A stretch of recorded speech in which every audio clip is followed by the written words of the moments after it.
Hello, Iterative Marketers! Welcome to the Iterative Marketing Podcast, where each week we give marketers and entrepreneurs actionable ideas, techniques, and examples to improve your marketing results.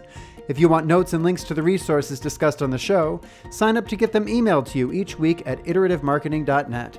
There you'll also find the Iterative Marketing blog and our community LinkedIn group where you can share ideas and ask questions of your fellow iterative marketers. Now let's dive into the show.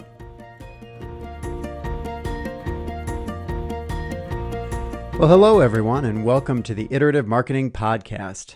I'm your host, Steve Robinson, and with me, as always, is the cool, calm, and collected Elizabeth Aaron. How are you doing today, Elizabeth? I'm good, but you have not been hanging out at my house this week if you're calling me cool, calm, and collected. Well, you at least do a good job of putting on that appearance. Thank you. So I seem to have a little bit of a problem. I keep buying books, and I assume that if I'm going to buy it, that means I'm going to read it. And I was wondering if you shared that affliction. Oh, yes. And I seem to buy them at a rate that's much faster than I read them. So I actually have a bookshelf in my hallway that is dedicated to the books that I have purchased and not read. Wow. Okay. Then maybe, well, I don't know. Mine aren't on a dedicated shelf. Mine are scattered. So maybe you've got me beat and maybe not. And I'm just fooling myself by not putting them all in one place. But what's on your at the top of your list or the leftmost position in this shelf that you're dying to read? I've got a couple. I read multiple books at once, which is probably not good and why I have a hard time getting through them. So I actually have them right here. The Power of Full Engagement. We actually do a book club for Brilliant Metrics, and this is part of our book club. So Working on that one. And then The Mom in Me is trying to become a better mom. And so I'm reading The Whole Brain Child. To better understand my toddler. And then my husband turned me on to this book, and I'm totally in love with it and tell everyone about it. But it's Tony Robbins' Money Master the Game. And it's about financial well-being and health. And I can't put it down, which means the other two books are being neglected. What about you? So I am woefully behind on our book club book. I will get it done before we actually have book club, I promise. But the two books that that just came out that I got that I'm just dying to start as soon as I get through the book club book because I'm not allowing myself to start beforehand are Deep Work by Cal Newport. And this is basically about how to quit being distracted by shiny objects and actually focus and get work done, which I've developed some bad habits as far as that goes. And then along the same lines is Charles Duhigg, who wrote another book called The Power of Habit that's just phenomenal. This is his book, Better, Smarter, Faster, Better, which is all about increasing productivity. And as we all seem to get busier and busier, it seems like being more productive would be a good thing. So, you'll have to let me know how those turn out. We may have some new additions to our book club list. I think they might end up as candidates. So we're not talking about books today. What are we talking about? Today we are talking about a topic that is very dear and near to your heart, and that is marketing have and have-nots. Yeah, so this is something that I've been noticing a trend, and I thought it would be a great topic for our podcast, and I think it'd be a great opportunity to get some feedback from our listeners too. So if you have any thoughts, please email us at podcast@iterativemarketing.net. We'd love to hear what you're thinking, or tweet us up on Twitter. But my observation has been that there is just this increasing gap between those who have means and those who don't, as far as what they're able to accomplish in the digital marketing space. So today we're going to get into a little bit of the background, the history that led up to this taking place, the changes that have given those big brands the advantage, but then how, that it's not all a doom and gloom story, that there is a silver lining and there still is a window of opportunity. But as marketers, we need to start acting now. And so we'll get into some of those. But I think to kick it off, do you want to give a little bit of a history of kind of how we got to this point and what has happened? When the internet first came on the scene in the late 90s, it was around before then, but when the web really became a vehicle for marketing. It was this phenomenal space where it was this level playing field. Anybody who wanted to could build a really sizable audience, and all they had to do was put up a blog and help a couple people find it. And because there wasn't that much content out there, and there were people were clamoring for opportunities to engage online, you could be a nobody and really create a decent sized audience, at least percentage wise, of who was out there. And that continued all the way through up until a couple of years ago, where it really was this nice level playing field. Well, because before that, it was the only way to build that sizable audience was through mass media. And so this sort of opened the door in ways that most businesses had never seen before. Exactly. And then you put social media on top of it back in the, quote, good old days of social, where all of our timelines were exactly in order of the way things were posted, and brands had an equal spot at the table as people. It didn't matter whether you were a person or a brand. You could build quite a social media following, and people engaged, and it was great. You could build a community. And it wasn't just in terms of on the organic side, even on the paid side, the ad networks and the early ad exchanges were still allowing the smaller paid media budgets to be able to come in, same as the big boys, and have a sort of better targeting, more robust targeting. And this was available through things like advertising.com and Google AdWords display and AdRoll. And so, like you keep saying, it was a level playing field, and it was a really great place to be, sort of 2001 through 2014 on the digital advertising side, and then social from 2007 to 2013 as the general public sort of came to understand what these platforms were. Yeah, essentially, David had exactly the same firepower as Goliath, and it was a matter of who knew the tools the best and who could put them to the best use. So what changed? Well, I think it was actually four things that changed. I think that there were four key things that changed in the way that the internet functioned from a marketing and advertising perspective that really contributed to the power shifting away from David and towards Goliath here. And those are the girth of content, as Mark Schaefer coined it, content shock. Would be one of them. The next one is the rise of the social media algorithms, where we move away from that linear timeline. I think advances in digital media and digital media targeting and maturity definitely changed the game there. And then finally, this whole concept of big data, and that's still playing out, but that's also really driving a division between people who are able to apply it and those that aren't. So let's dive in a little bit deeper into each of these sort of four areas and talk about these. You call them revolutions. And so when we take a look at the first one, content shock, you alluded to this earlier, but back when these platforms started becoming available, if you were using them, you were among a select few that was actually out there and being active. And so there weren't a lot of alternatives. And so if you had, content that you were putting out, whether it was quality or not, you had people following you, you had people reading you, and you owned that area. Yeah. If you could find a niche, and there were plenty of them at that time, you could become the voice of authority on the internet in that niche with relatively little effort, just some good content and consistency, and you were there. And a couple of years ago, it became this best practice, and everybody started pushing for content, and not just content, but volumes of content, right? Because that was the key to SEO, and that was the key to building an audience, was really frequent, consistent publishing. And so you look around today, and it's hard to find a brand that doesn't have a content marketing initiative. You can't find a company website without articles or blogs on it much these days. Now the quality might not be all that great, but they're putting the effort out there, which means it's really, really hard for any brand to rise above that noise.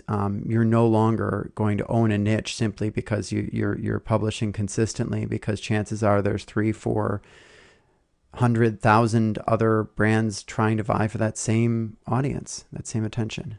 And I think this is where it's it's a little bit complicated, because we have this idea that anyone can go on social media and build a following and build an audience, but that's not necessarily the case anymore, because there are so many businesses and brands and individuals who are out there trying to do that to really compete, that, to your point, the quality has to be so high.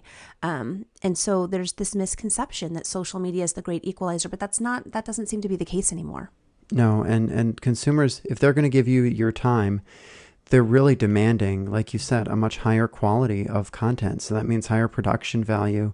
That means more in-depth research. That means better infographics, and all of that stuff either costs time or money, or both. Or both. And if you don't have the deep pockets and you can't monetize that because you have the breadth and reach of a big brand, it makes it very hard to justify putting in that level of effort today, starting from nothing. Sort of the change of content, and how that is part of pretty much everyone's strategy now is one of the ways that this has sort of changed in the last few years. What would you say is the second one? So the second one is really the shift in social media, and you kind of alluded to this earlier, that there's this misconception that you can build a following on social and monetize it, and that was true. But two things happened. One, these social networks that were operating without any revenue model needed a revenue model, and two, Facebook in particular led this charge and realized that if they continued to allow brands to get on the bandwagon of Facebook and publish content organically, brands were going to outpace users in the volume of content that they were producing.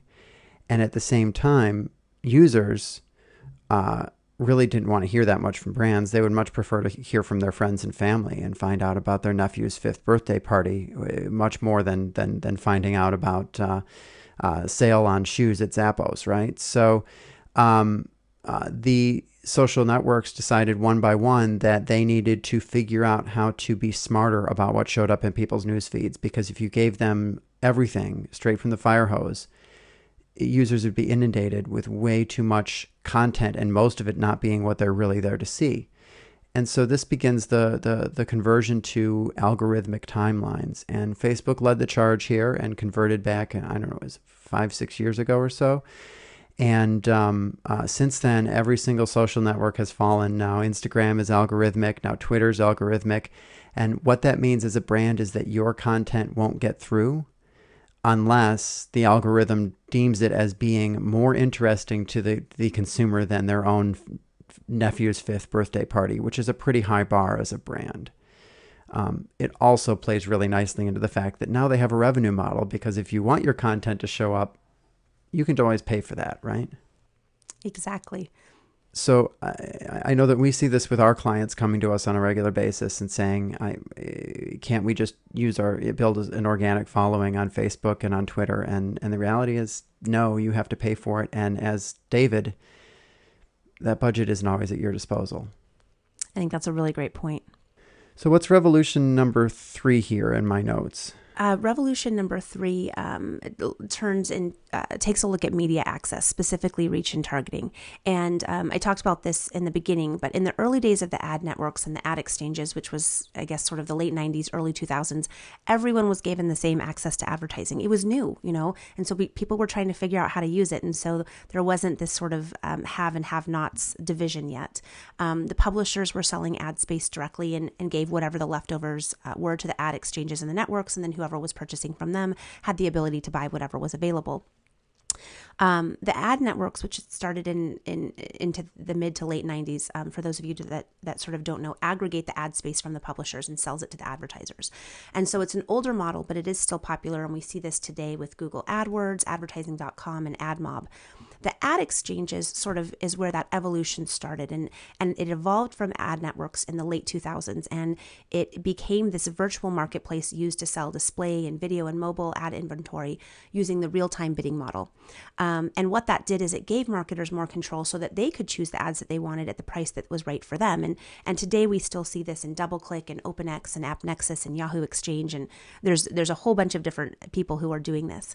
And so with the advent of the ad exchange, what's happened there is that the deals are not as fair, because larger pockets mean that you're going to get first dibs on that better inventory. Right. Initially, the exchanges were a level playing field. It's because all of that ad space went out on the exchanges. What happened was the bigger agencies, the more premium brands were saying, I don't want remnant inventory. I want quality inventory, and I want to pay for it programmatically. I don't want to have to go through a rep to buy it. And so what sprung up is these private exchanges where the deals occur on the side before the inventory is bought, but then it's able to be bought without a human involved. And it sets up sort of this cascade where, as a publisher, the rate that a publisher gets on a display ad has been dropping every year since the first display ad. And the way that publishers are combating this is obviously they still try to sell direct where they can get a premium, but if they can't sell direct, then they go to the next best source for revenue, which is usually one of these private exchange type deals. And then it goes to another, maybe more public exchange or a niche ad network. And then if they can't sell the impression, then it goes on to another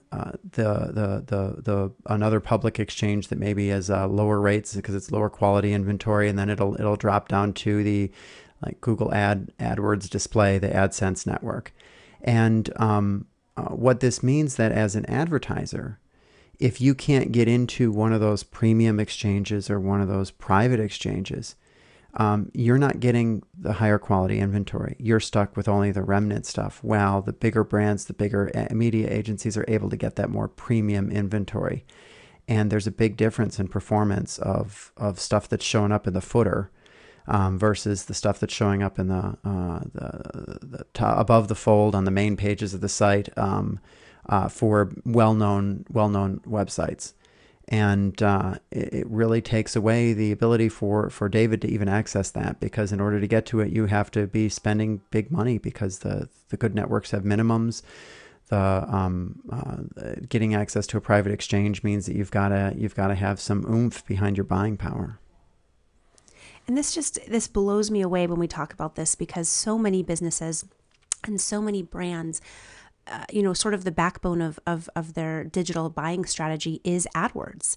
And when we're talking about this, AdWords is the bottom rung of this ladder. And so anyone can still buy the ads on Google AdWords, but your ads are showing up in a poor position and on sometimes those crummier websites. And that's what's so scary about this, is that in some cases that's a brand's entire digital strategy.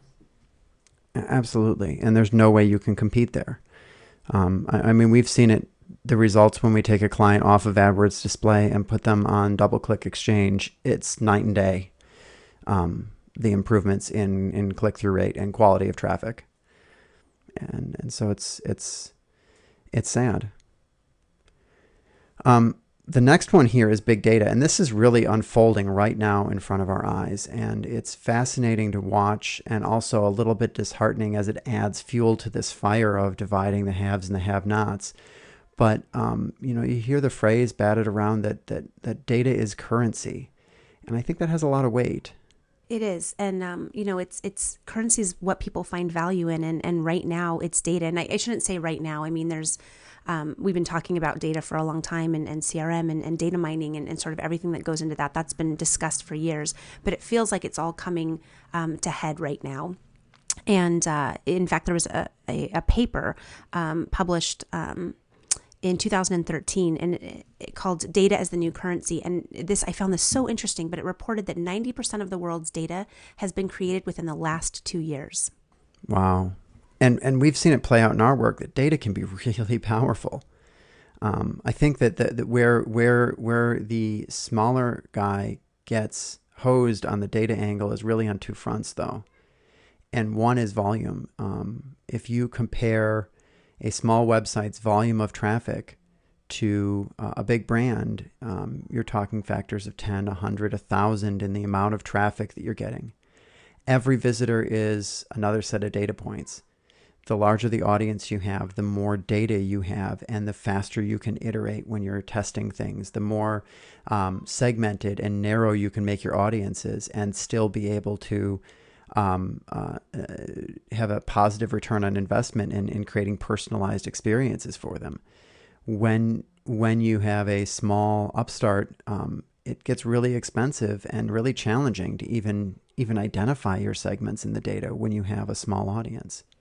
Well, if you don't have the data, then you can't analyze it. And if you can't analyze it, then you can't aggregate it and personalize that experience. And so you miss out on some of those opportunities. The other issue is in the tool set. So what we're finding is that the tools are getting better and better, but they're enterprise class tools. if you want a good business intelligence dashboard, you're going to pay for it.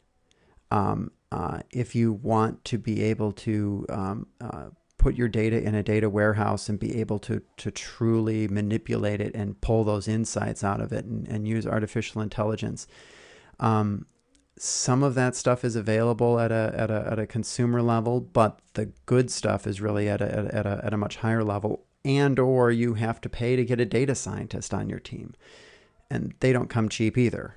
Either of them are cost prohibitive for small businesses. And so when we're talking about this data, I want to see if we can maybe clarify this for the audience, but what kind of data are we specifically talking about?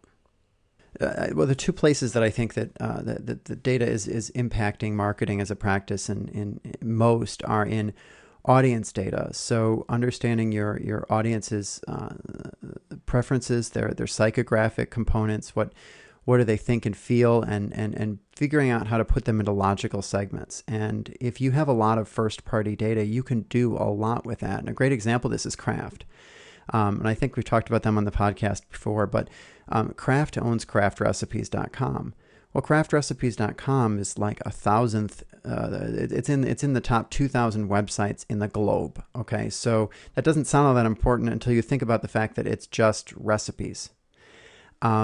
That affords them the ability to segment their audiences hundreds of ways based on their food preferences, because you only look at recipes that look appetizing, right? And so if you come in as an upstart of a food products company, you're not going to have access to that data. Kraft holds that data. Now, you can buy some data. Matter of fact, you might even be able to buy Kraft's data. There are now marketplaces where brands can sell their own data to other brands, but you're going to pay for it. And chances are, as the guerrilla marketing, digital marketing, small upstart, you're not going to have the budget for that. I think the second kind of data that we're looking at is predictive data. And this is the intelligence that will go out and figure out, based on people's browsing patterns, either on your website or on other websites on the web, who is in market for your product or service. And you see these players coming up all over the place, from Mintigo to Everstring to the Big Willow to there's all these predictive marketing companies, all of them with slightly different products, but none of them are really ideal for the SMB space. They're all really targeting more enterprise type companies, and the pricing reflects that. Just thinking about the fact that the big brands have access to data that most smaller brands and most brands in general don't, as if that weren't enough, there's another sort of area where the big brands have the advantage, and that's that in their ability to have access to tools to analyze the data that they have. Mm-hmm. And we talked a little bit about the business intelligence tools already and having a data scientist, but there's also other tools like your DMP tools, and these allow you to take your existing first-party audiences, the people that are on your site, and add more and richer data to those audiences. So this is tools like Crux or Adobe Audience Manager, and those tools come at a price point that is way out of reach of any SMB. And there is no SMB equivalent today. That hasn't trickled down, and I don't know if and or when it will trickle down. I would love to see some startup to figure out how to take that model and make it understandable to a smaller business and at a price point that would work for a smaller business. Well, I don't know. Maybe one of our listeners out there is working on this right now. So if you are, reach out to us. We'd love to hear from you. Absolutely. Or if you know of something. So I think that we kind of talked about those four big revolutions: content shock, the girth of content, social media throwing a monkey wrench in everything with the algorithmic timeline. We talked about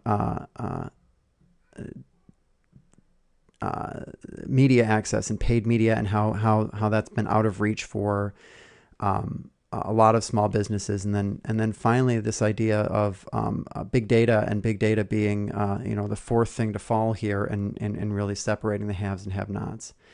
Kind of sounds doom and gloomish, right? This is not exactly the the pretty picture that we'd like to paint. Well, I think when we get back from talking about how we can help some people here, we'll go through how there is a silver lining. There's an opportunity. So please don't leave us thinking that the world's ending here, because I think there's still an opportunity for David to beat Goliath. Before we continue, I'd like to take a quick moment to ask you iterative marketers a small but meaningful favor, and ask that you give a few dollars to a charity that's important to one of our own. This week's charitable cause was sent in by Tracy Staten of 30 Fortunate Giving and founder of the Fortunate Movement. Tracy asks that you make a contribution to the future leaders of our community, an organization bringing awareness, inspiration, and participation opportunities to young professionals. Learn more at www.flocers.org or visit the link in the show notes. If you would like to submit your cause for consideration for our next podcast, please visit iterativemarketing.net/podcast and click the Share a Cause button. We love sharing causes that are important to you.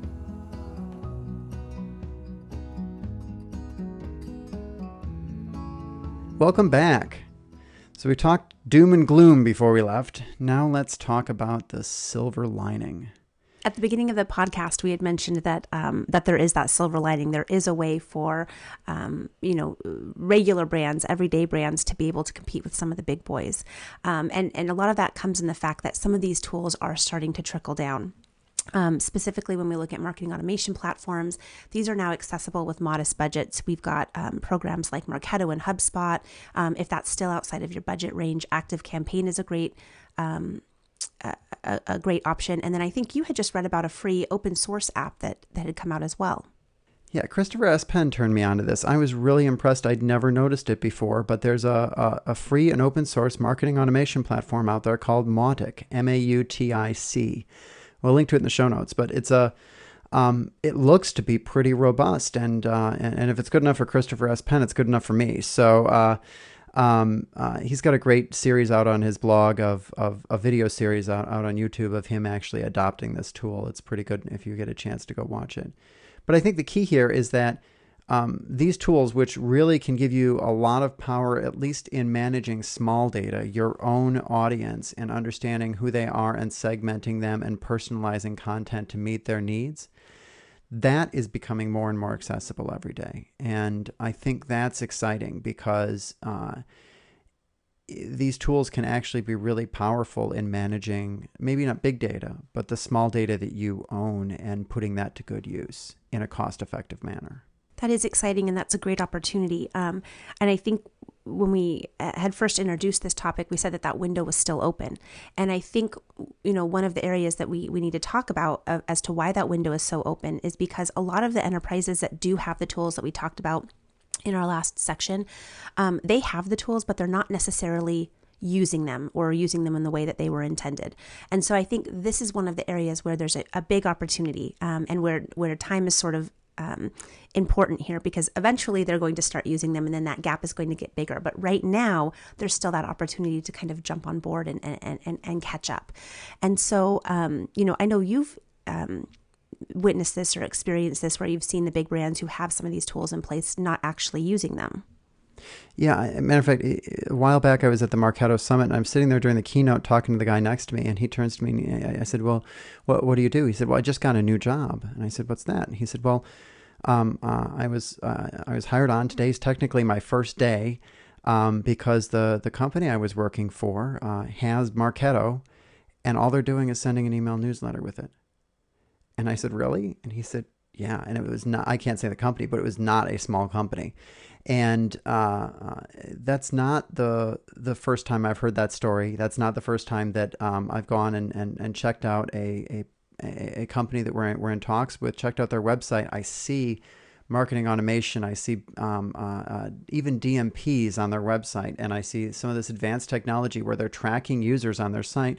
Ask them what they're doing with that information. Ask them how they're turning that around into business results, and they'll say, well, we have the tools, but we're not really sure how to use them yet, and we don't really have anybody on staff at this point to really put them to good use.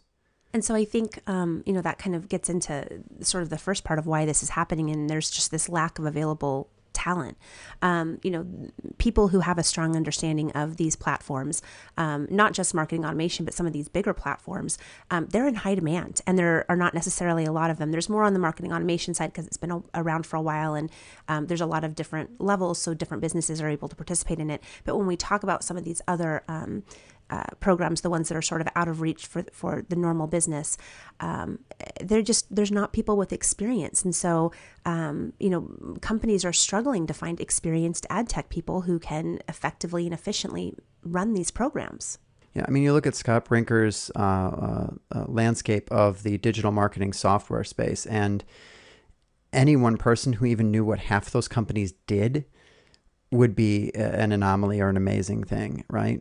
So to find the expertise who not only knows what's possible from a technology perspective, but has the solid marketing foundations to be able to put it to good use, along with the technical expertise and knowledge to understand the data science behind it, and to the extent that they can really understand how to segment and target media and personalize experiences down to the right level without messing it up, and that talent just doesn't exist nearly enough to fulfill the demand.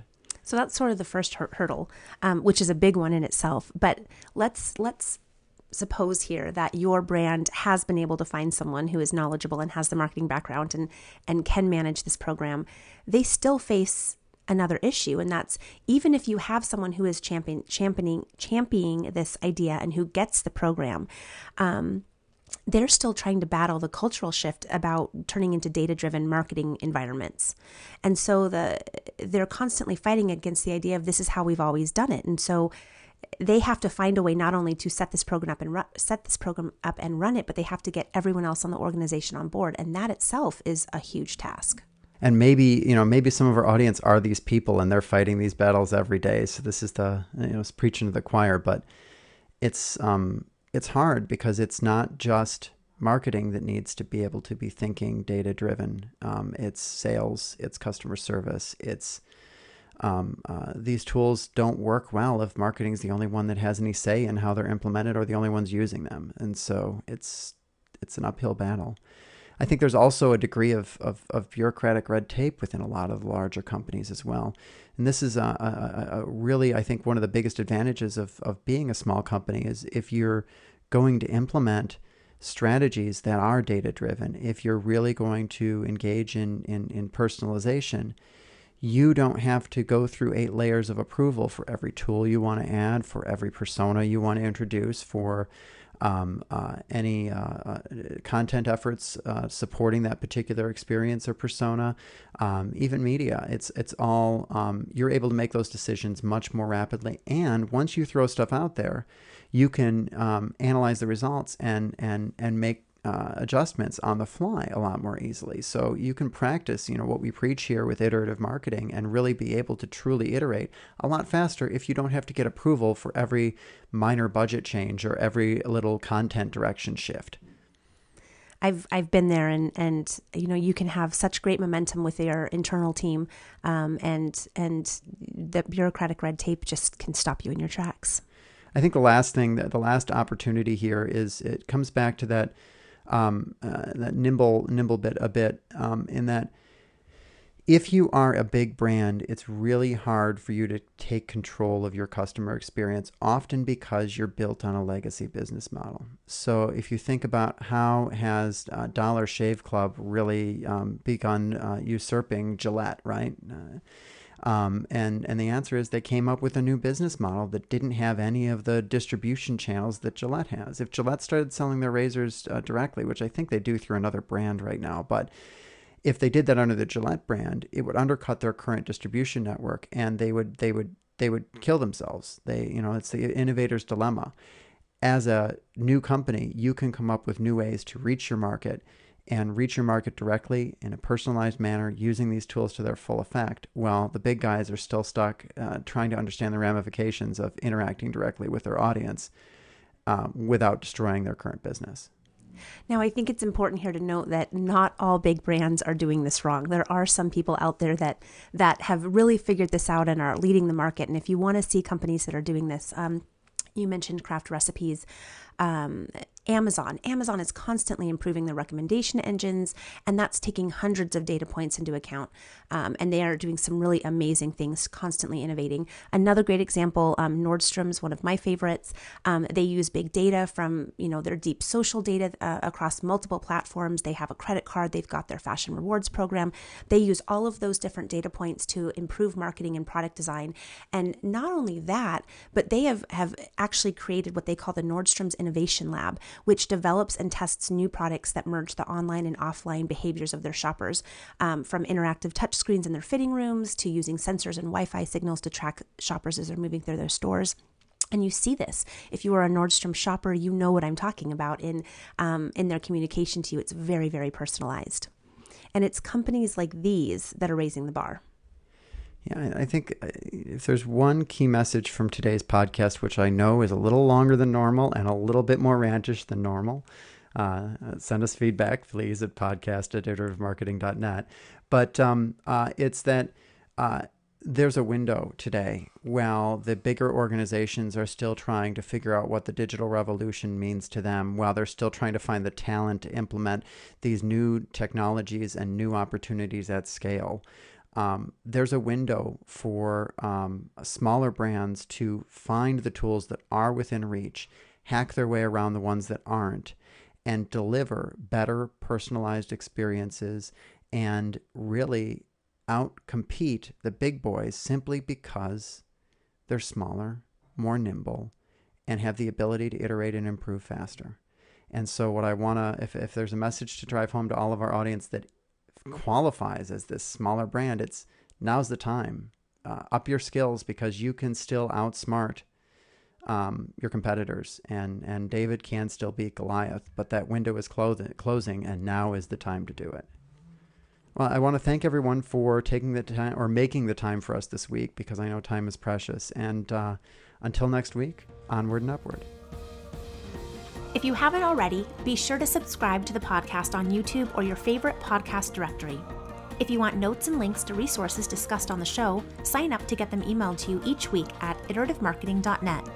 There, you'll also find the Iterative Marketing blog and our community LinkedIn group, where you can share ideas and ask questions of your fellow iterative marketers. You can also follow us on Twitter. Our username is @ITER8IVE, or email us at podcast@iterative-marketing.net. The Iterative Marketing Podcast is a production of Brilliant Metrics, a consultancy helping brands and agencies rid the world of marketing waste. Our producer is Heather Ullman, with transcription assistance from Emily Bechtel.